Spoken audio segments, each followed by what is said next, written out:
Cuando hagas un censo, quizá Éxodo 30 en 11 al 34 en 35 parte 1. El comienzo de la porción que ahora nos reúne es muy significativo por cuanto nos revela algo que no debe hacerse y que puede acarrear un grave perjuicio. Todas las personas en mayor o menor medida en distintos momentos de su vida realizan un recuento de lo que poseen. Así el propietario de ganado lo cuenta para ver cómo sus animales han ido mejorando en las pariciones, por ejemplo. Otra persona que tiene cuenta en el banco realiza un conteo de sus fondos disponibles. E incluso el ama de casa, que es quien más lo hace en la práctica, ve el dinero con que cuenta para afrontar los gastos cotidianos. Todas estas son tareas de contar lo que se tiene en propiedad. Pero en general no se tiene la facultad de contar lo ajeno. Y el pueblo de Israel no escapa a esta regla.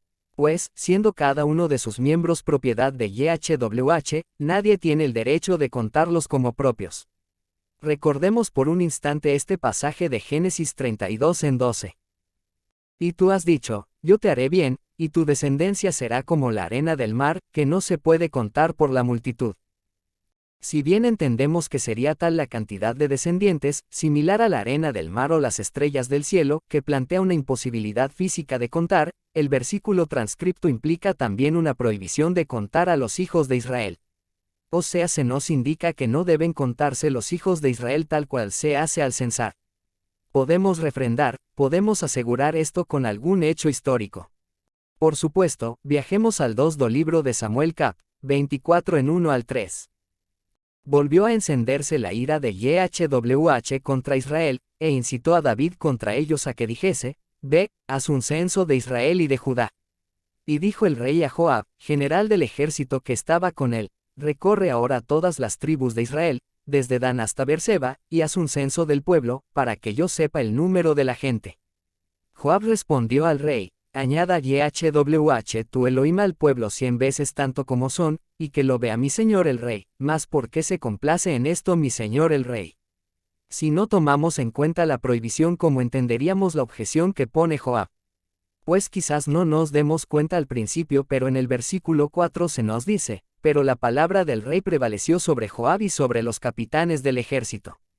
Salió, pues, Joab, con los capitanes del ejército, de delante del rey, para hacer el censo del pueblo de Israel.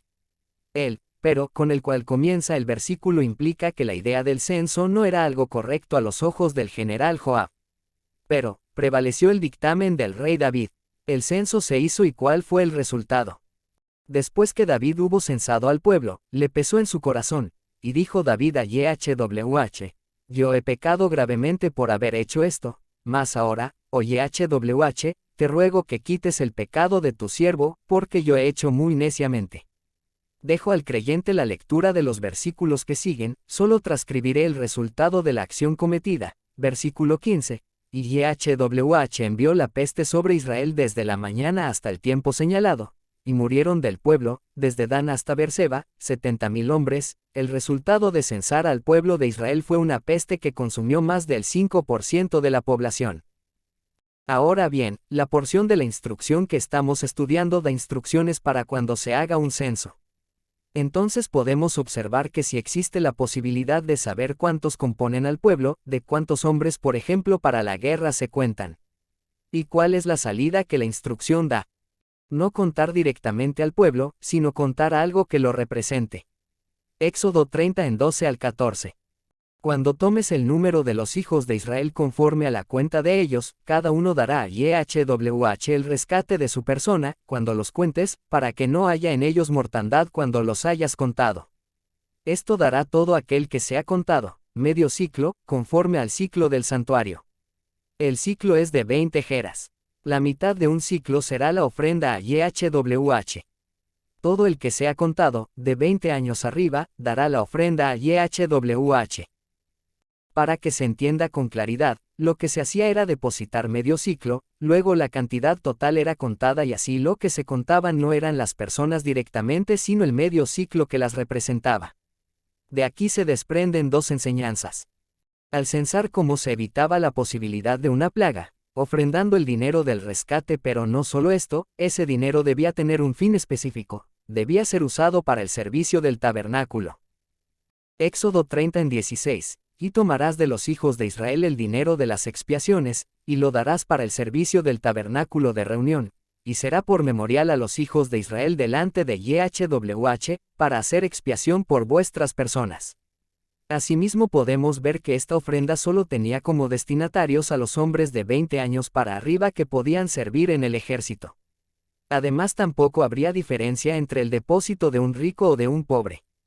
Todos debían la misma cantidad. Versículo 15. Ni el rico aumentará, ni el pobre disminuirá del medio ciclo, cuando dieren la ofrenda a Yahweh para hacer expiación por vuestras personas. Este versículo no da también la idea de que para Yahweh el rico y el pobre tienen el mismo valor. Avancemos en las enseñanzas que la porción nos transmite. Cabe ahora una pregunta: ¿este tributo para el servicio del tabernáculo tuvo vigencia en el tiempo, o sea, se siguió tomando con el correr de los años? También debemos decir que sí, transformándose incluso en un tributo anual para sostener el servicio. Con lo cual se apoyaba el servicio del templo a la vez que se censaba al pueblo. Y por supuesto que llegó a tiempos de Yeshua. Recorramos ahora el libro de Mateo cap. 5:24 de la tarde al 27. Cuando llegaron a Capernaum, vinieron a Pedro los que cobraban las 2 dracmas, y le dijeron: «¿Vuestro maestro no paga las 2 dracmas?» Él dijo: «Sí», y al entrar él en casa, Yeshua le habló primero, diciendo: «¿Qué te parece, Simón? Los reyes de la tierra, ¿de quiénes cobran los tributos o los impuestos? ¿De sus hijos, o de los extraños?» Pedro le respondió: «De los extraños». Yeshua le dijo: «Luego los hijos están exentos. Sin embargo, para no ofenderles, ve al mar, y echa el anzuelo, y el primer pez que saques, tómalo, y al abrirle la boca, hallarás un estatero. Tómalo, y dáselo por mí y por ti». En el relato del Nuevo Testamento debemos aclarar varias cosas. Así como en la actualidad los países del mundo tienen diversas monedas, en tiempos de Yeshua ocurría lo mismo. De hecho, en la mayoría de los países conviven más de una moneda aunque una sola tenga curso legal. Por ejemplo, en Argentina la moneda de curso legal es el peso, sin embargo todos saben que pueden hacerse compras en dólares, euros y en zonas de fronteras incluso con otras monedas. El Israel de tiempos del Mesías no fue distinto.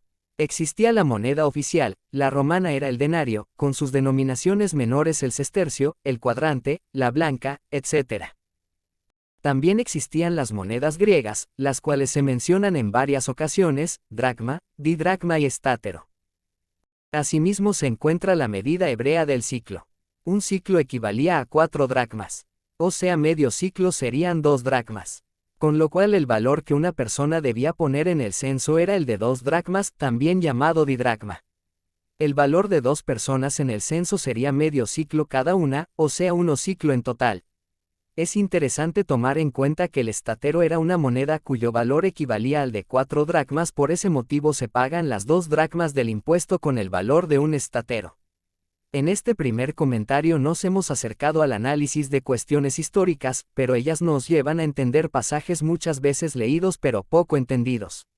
En la sociedad en la cual los evangelios fueron escritos circulaban dracmas, estateros, shekelim, etc. Todo lo cual para la gente era conocido. Pero hoy, pasados 2000 años sin estas referencias, no se entiende bien de qué nos están hablando.